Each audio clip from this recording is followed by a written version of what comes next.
ఆదిమ సంఘం నుంచి మనం నేర్చుకోవాలి. ఇప్పుడు వాళ్ళకున్న ఏకత్వం, వాళ్ళు ప్రార్థించినా ఏకత్వం, కలిసి బ్రతికినా ఏకత్వం, వాళ్ళు భోంచేసినా ఏకత్వం, వాళ్ళు ఆరాధించినా ఏకత్వం, వాళ్ళు ఏదైనా పంచుకున్నా కూడా వారి మధ్య ఏకత్వం. ఈరోజు మనకి కుటుంబాల్లో సఖ్యత లేదు, సంఘాల్లో సఖ్యత లేదు. ఇందువల్ల ప్రభువుతో ఏకమైన వాడే తోటి విశ్వాసితో ఏకం కాగలరు. యేసుక్రీస్తు వారి శిలువలో ఎందుకు చనిపోయారు? కేవలం దేవుణ్ణి మనల్ని సంధి చేయడానికి కాదు, భూలోకంలో ఉన్నవి పరలోకంలో ఉన్న అన్నింటినీ సంధి చేశాడు ఆయన, అందరినీ సమాధానపరిచాడు ఆయన. మనం శిలువ రక్తంతో కడగబడితే, శిలువ రక్తం ద్వారా క్రీస్తుతో మనం సంబంధం ఏర్పరచుకొని ఉంటే మనకి దేవునితో ఏకత్వం ఉంటుంది.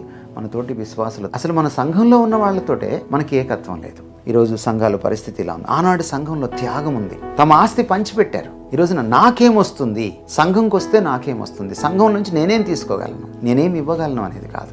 సంఘానికి ఇవ్వడం అంటే తోటి విశ్వాసికి ఇవ్వడం, పక్కనున్న వాడిని పట్టించుకోవడం. సంఘానికి వచ్చే ఒక విధవరాలు, సంఘానికి వచ్చే ఒక అనాథని, సంఘానికి వచ్చే ఒక పేదవాడిని, ఒక తోటి విశ్వాసి కష్టసుఖాలని పంచుకోవడం, ఆ త్యాగం మొదటి సంఘంలో మనకి కనపడుతుంది.